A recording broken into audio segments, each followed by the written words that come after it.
Bom dia a todos, amados irmãos e irmãs.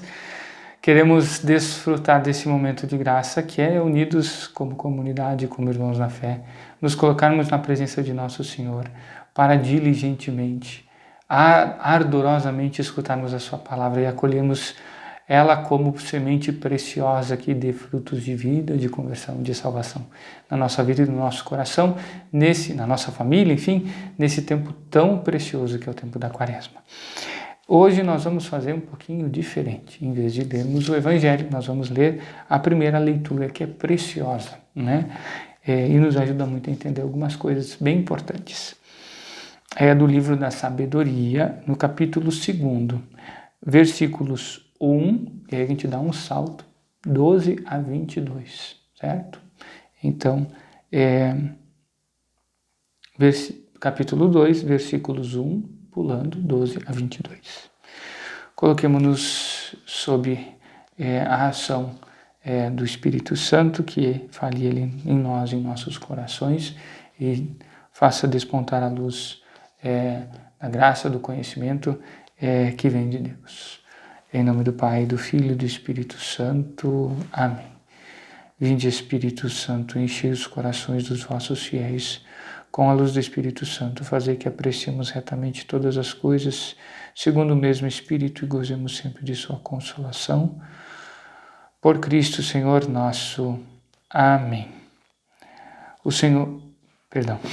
Como acostumado com o Evangelho, vamos direto para a leitura.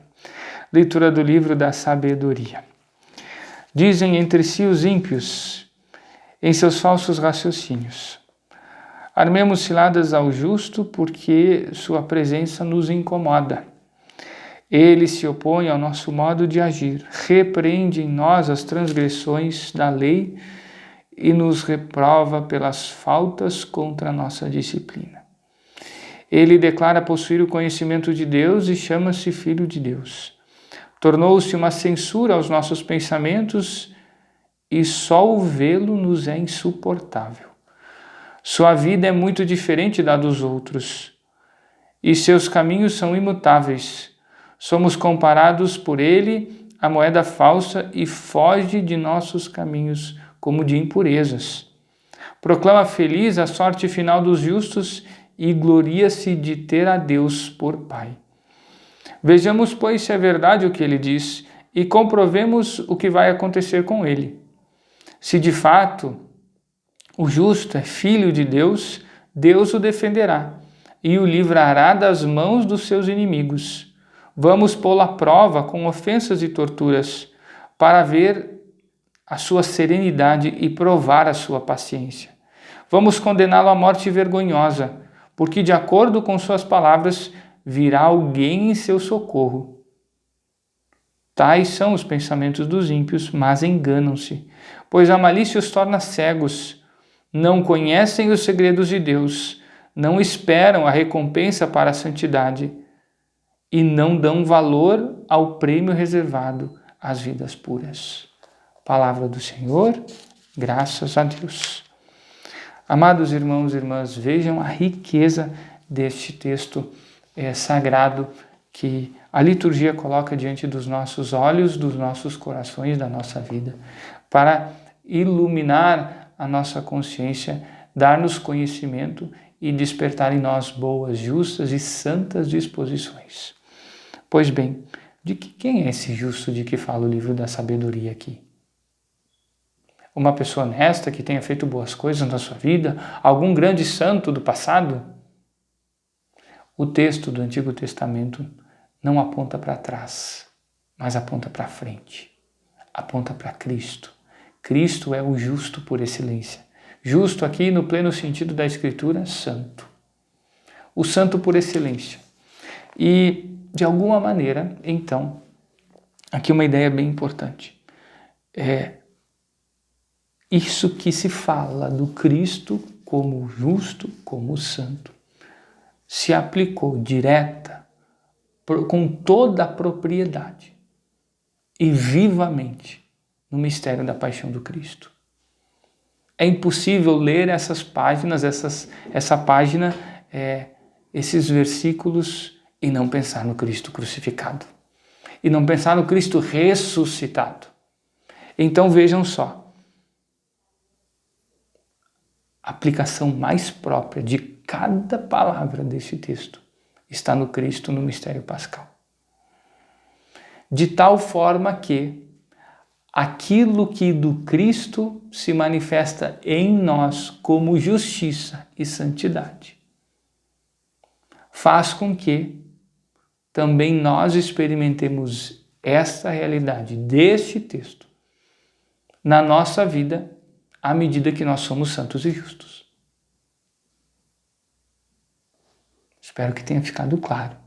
Ou seja, se nós somos santos e justos à imagem do Cristo, se nós conformamos a nossa vida à imagem do Cristo, se nós optamos radicalmente por viver com e para Ele, se Ele é a nossa prioridade máxima, se nós tudo vivemos nele, então, de alguma maneira, sim, a nossa vida vai ser uma censura para aqueles que vivem no pecado.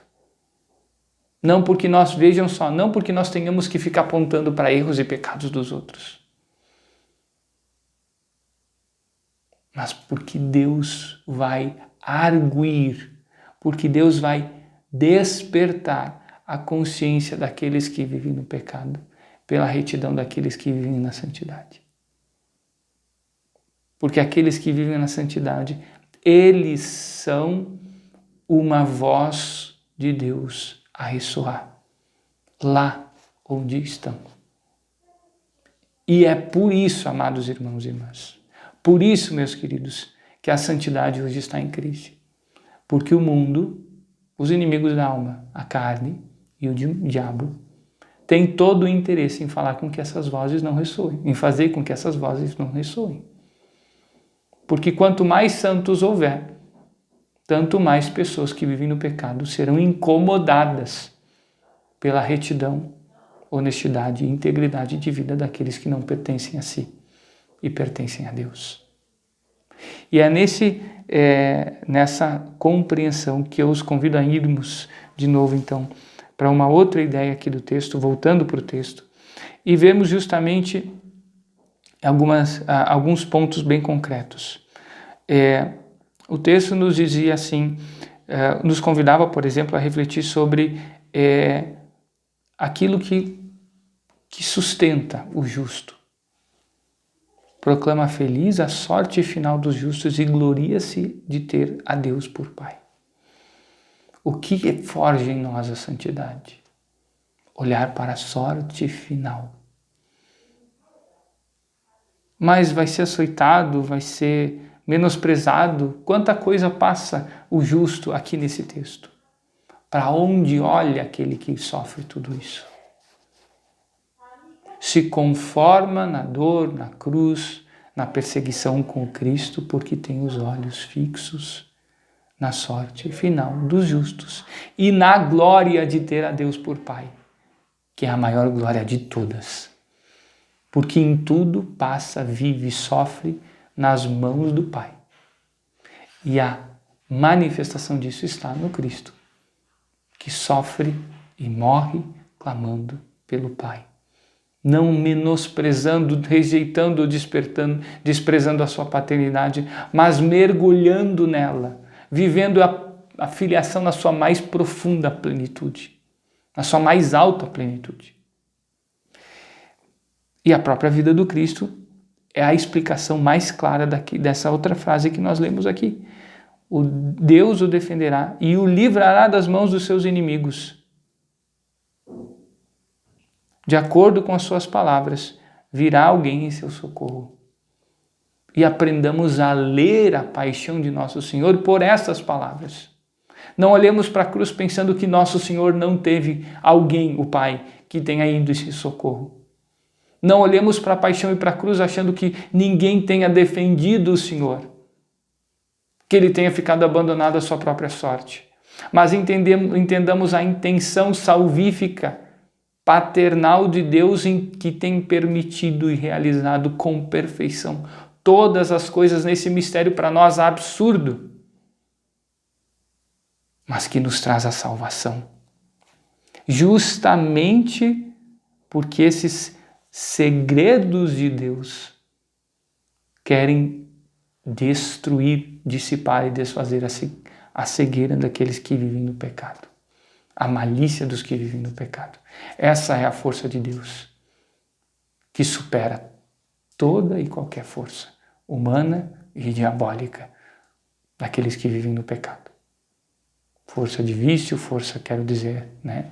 Força de pecado, enfim, né? Então, essa força de Deus vence. Esse é o homem mais forte que derrota aqueles que o combatem. Esse é o guerreiro valoroso. Como diz a Escritura, o leão da tribo de Judá. Nós estamos num combate entre gigantes. Essa é a realidade mais profunda de nossas almas e de nossa vida nesse mundo. Deus o defenderá e o livrará das mãos de seus inimigos. De acordo com sua palavra, com suas palavras, dirá alguém em seu socorro. Olhemos, amados irmãos e irmãs, para o prêmio, para a sorte final dos justos, porque é só ali, quando a obra está completa, que nós poderemos compreender todo o detalhe de amor, de providência, de graça e de salvação, realizado por Deus no mundo, mesmo do jeito bagunçado como ele está, na história, na nossa história, na nossa vida. Louvado seja nosso Senhor Jesus Cristo, para sempre seja louvado. Coloquemo-nos na presença de nosso Senhor aqui também, para elevarmos com as nossas orações a vida dos nossos irmãos que hoje celebram o seu aniversário e daqueles que celebram o dom da vida matrimonial. Sejam elevados na santidade, sejam convertidos pela graça de Deus, santificados pela graça de Deus, e que a Virgem Maria poderosamente interceda por cada um em suas necessidades. Ave Maria, cheia de graça, o Senhor é convosco. Bendita sois vós entre as mulheres, e bendito é o fruto do vosso ventre, Jesus.